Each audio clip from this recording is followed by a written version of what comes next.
Nous lisons dans l'évangile de Matthieu, à partir du chapitre 9, les versets 35. Jésus parcourait toutes les villes et les villages.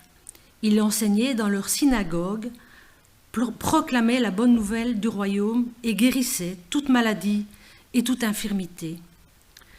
À la vue des foules, il fut rempli de compassion pour elles, car elles étaient blessées et abattues, comme des brebis qui n'ont pas de berger. Alors il dit à ses disciples, « La moisson est grande, mais il y a peu d'ouvriers.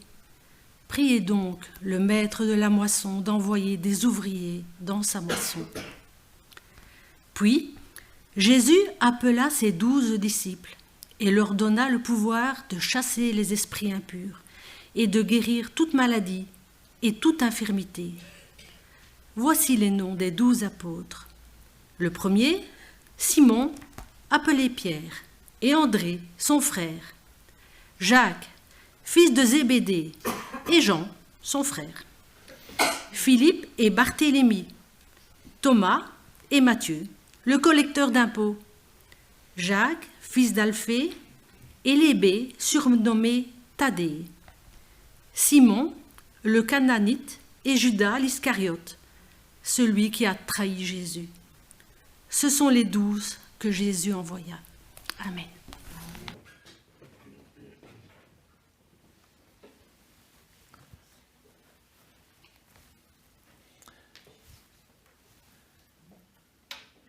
Si vous vous souvenez, la semaine dernière, j'ai commencé en parlant d'un lieu de vacances. Vous savez où vous passez vos vacances? À Grotte de Chauvette, en Ardèche. Mais cette semaine, je vous propose de parler de travail. Vous avez les vacances d'abord. Alors, comme tout le monde, je n'en cherche pas davantage, rassurez-vous. Même si en ce moment, ma femme a du mal à me croire quand je dis cela. Mais j'ai un petit truc à partager avec vous pour être plus efficace dans le travail. Comment faire plus de travail tout en gardant du temps pour la Saint-Valentin avec mon épouse et du temps avec la famille? C'est un gros défi. Nous allons parler de cela. Nous allons parler pour cela de multiplication. Alors, imaginons que chaque chrétien fasse, dans la génération qui suit, là vous allez voir le côté un petit peu mathématicien-ingénieur qui va parler. Donc, imaginons que chaque chrétien fasse, dans la génération qui suit, un disciple de Jésus. Cela, je crois, sans grand calcul, vous comprenez que cela permettrait déjà de maintenir l'Église en état. Si chacun de nous, on fait un disciple, je sais que dans la génération suivante, j'aurai à peu près la même population dans l'Église. Imaginons à présent que chaque chrétien fasse dans la nouvelle génération 2 nouveaux disciples du Christ.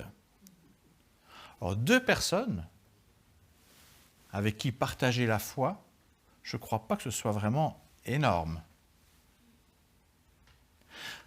En préparant la prédication, je me suis amusé à effectuer le calcul de ce qu'il faudrait comme temps pour arriver à un résultat. À ce rythme plus que raisonnable, 2 personnes, j'exagère pas, il faudrait moins de 800 ans pour que toute la population terrestre soit chrétienne et disciple du Christ. Et si nous passions au rythme de 3 nouveaux disciples, il faudrait moins de 500 ans. Plus surprenant encore, si nous appliquions le rythme de Jésus, à savoir 12 disciples en 3 ans, à votre avis, il faut combien de temps pour convertir toute la terre aujourd'hui? Combien? 100 ans? Moins de 30 ans. Moins de 30 ans. Si vous voulez, j'ai mon tableau Excel, je peux vous donner. Je crois que j'ai passé plus de temps à faire mes calculs qu'à écrire. Moi. Cela montre, dans l'absolu mathématique, que la méthode de Jésus est incroyablement efficace.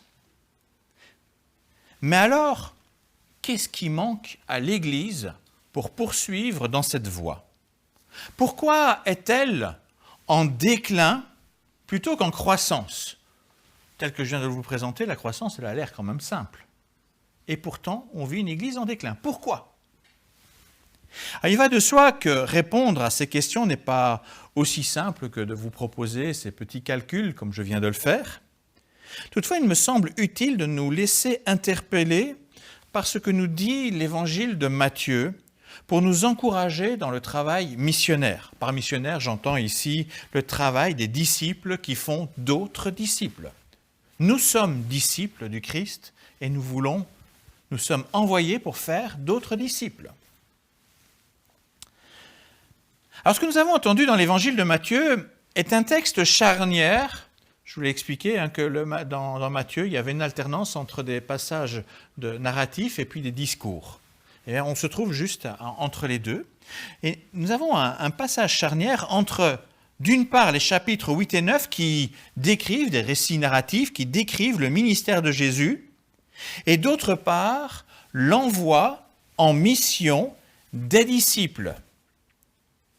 Et Matthieu rappelle d'abord les activités habituelles de Jésus, qui va de ville en village. Pour faire quoi? Enseigner dans leur synagogue en proclamant la bonne nouvelle du royaume et guérir les malades.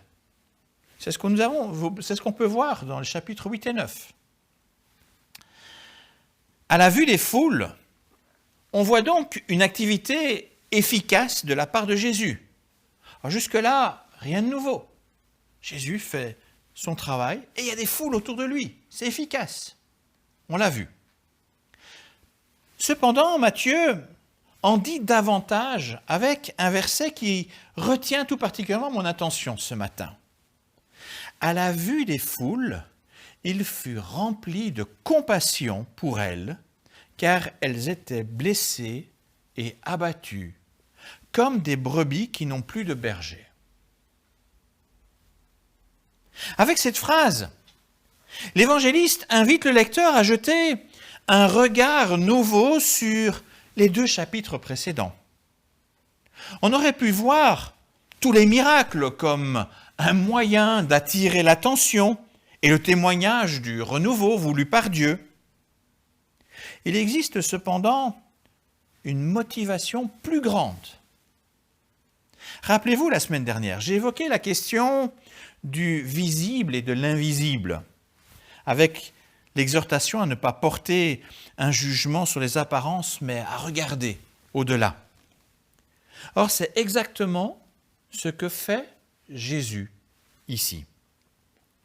Il voit les foules blessées et abattues. Ce n'est pas quelque chose qu'on voit comme ça, hein. C'est quelque chose, il faut un peu le sentir, il faut partager avec les gens. Il voit des foules blessées et abattues, comme des brebis égarées sans berger pour les conduire.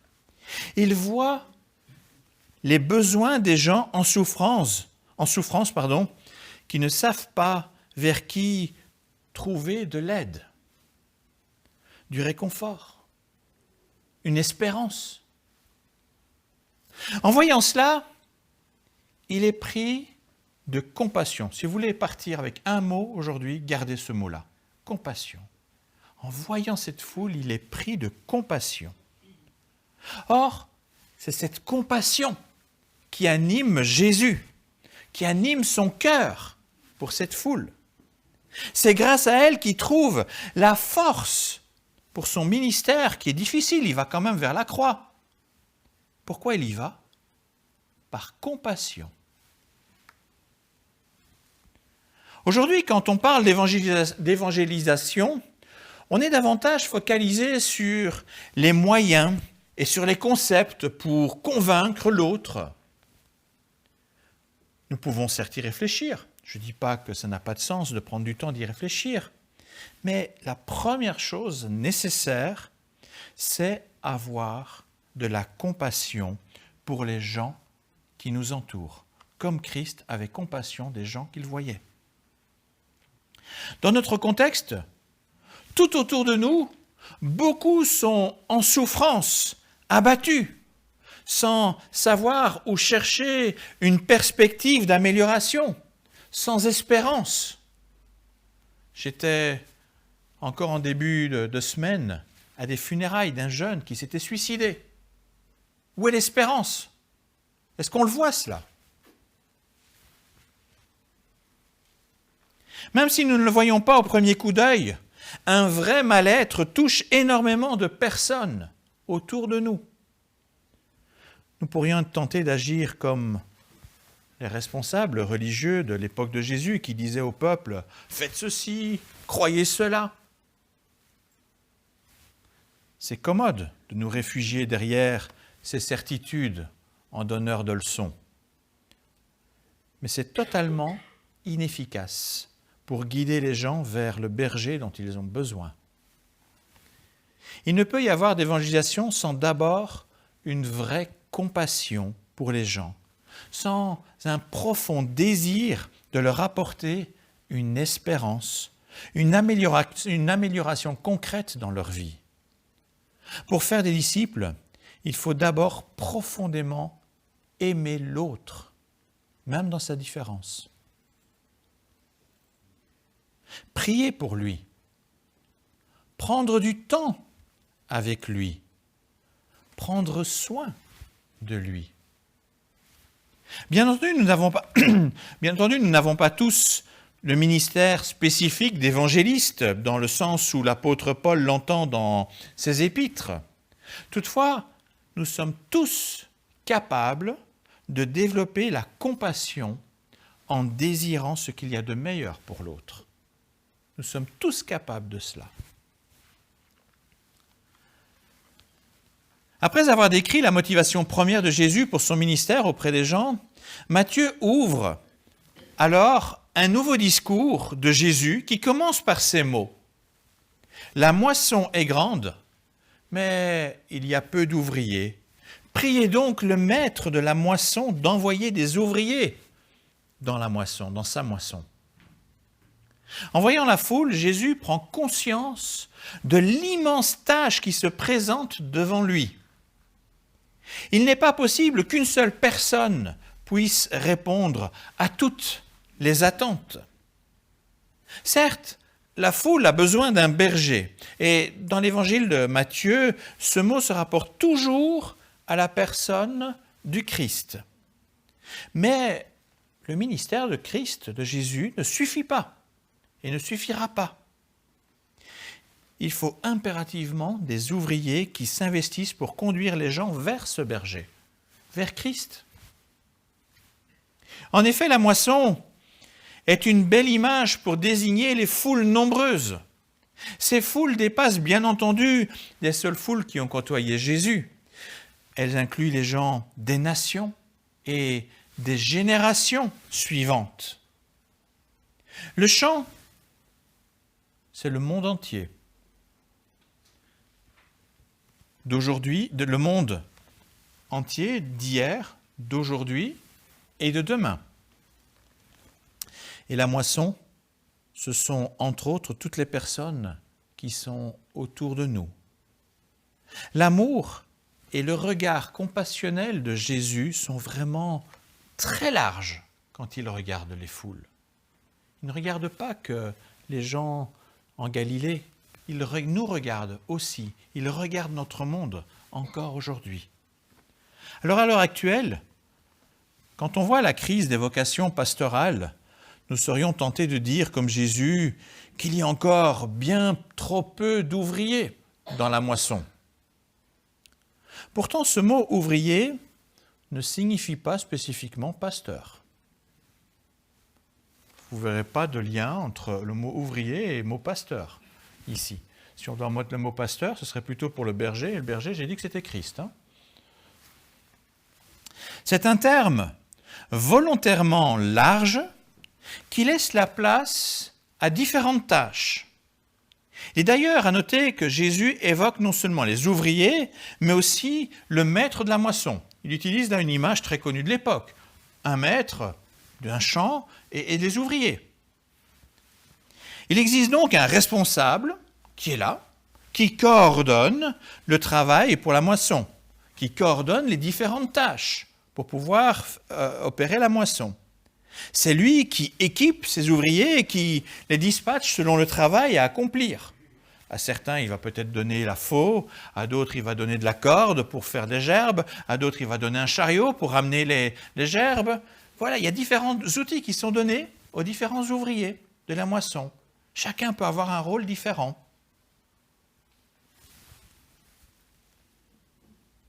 Et puisque Jésus nous invite à prier le maître de la moisson, nous comprenons immédiatement qu'il parle de Dieu le Père comme maître de la moisson. Par son esprit, Dieu donne à chacun et chacune ce qui lui est utile pour travailler en vue de rassembler la moisson. Nous avons des rôles différents, mais un même objectif. En commençant, j'ai illustré en nombre d'années le travail et le temps nécessaires pour toucher tout le monde. Même avec une efficacité très limitée, il y a longtemps que tous auraient pu trouver le berger. Même si on n'était qu'à 2 disciples par personne, ça fait 12 siècles qu'on aurait tous été chrétiens. Or, nous sommes loin du compte. Les ouvriers au travail semblent effectivement trop peu nombreux. Manque-t-il de personnes pour s'engager? Absolument pas. Ce qui manque surtout, c'est le désir de s'engager, le désir de se rendre disponible pour être ouvrier actif du maître de la moisson. Il ne faut pas toujours attendre l'aide de l'extérieur. On a parfois tendance à se dire « il faudrait un pasteur de l'extérieur, un missionnaire de l'extérieur ». Mais non, regardons-nous, on est quand même déjà bien nombreux ici. Nous avons besoin de nous conscientiser aux problèmes en interne de l'Église. Ainsi donc, prier pour des ouvriers et des ouvrières dans la moisson, ce n'est pas seulement espérer une aide externe donnée à l'Église, mais aussi accepter de prendre nous-mêmes l'outil que le Père nous tend pour nous mettre à l'ouvrage. Je suis convaincu que notre Dieu a des outils parfaitement adaptés pour chacune de nos situations particulières, même pour celles et ceux dont la santé ne permet plus un investissement physique. Je crois qu'il y a des instruments de Dieu qui peuvent être mis dans les mains de chacun de nous. Ce ne seront pas forcément les mêmes. Si on regarde la situation avec le même regard de compassion que Jésus, on découvrira rapidement d'autres manières d'agir pour répondre à la souffrance et au désarroi que nous côtoyons. Par exemple, quelque chose accessible pour tous. Prendre son téléphone pour prendre des nouvelles de quelqu'un et prendre ensuite le temps de l'écouter, d'écouter l'autre avec bienveillance. Et puis ensuite, prier pour lui. Nous pouvons tous faire ça. Il y en a qui aiment même le faire. C'est aussi cela, travailler pour la moisson. Après l'appel à la prière pour la moisson, Jésus va passer des paroles directement à la pratique en choisissant 12 disciples à qui il donne des outils. Qu'est-ce qu'il donne? En fait, les mêmes possibilités qu'il utilise lui-même dans les villes et les villages pour apporter aux foules ce qui leur manque. Il donne à ses disciples de pouvoir agir comme lui-même a agi dans les chapitres précédents. En choisissant les 12, Jésus délègue la tâche pour multiplier le travail et être plus efficace. Voilà le secret de l'efficacité dans le travail. Déléguer pour multiplier. Délégation et multiplication. Désormais, Jésus n'est plus seul puisque ses disciples travaillent avec lui pour faire d'autres disciples. En choisissant les 12, il montre à l'Église comment poursuivre le travail et amener les foules au berger. Il ne faut surtout pas garder le travail uniquement pour soi. Ce serait une grosse erreur que nous ferions. On serait bien vite épuisé et inefficace. Mais comme Jésus l'a fait avec ses disciples, il faut former d'autres à travailler avec nous. La formation des nouveaux disciples reste un élément capital dans l'Église. Idéalement, personne ne devrait stopper une responsabilité dans l'Église sans avoir au préalable formé au moins une ou deux personnes pour le remplacer. Alors pour conclure, j'ai une question. Je vais revenir un peu de mathématiques. Que penseriez-vous d'une croissance de l'Église à 8% chaque année pendant 25 ans? Alors, évidemment, ce ne sont que des chiffres qui ne parlent pas à tout le monde. Mais pour une communauté comme la nôtre, cela correspondrait à 8 chaises en plus chaque année, presque un rang en plus.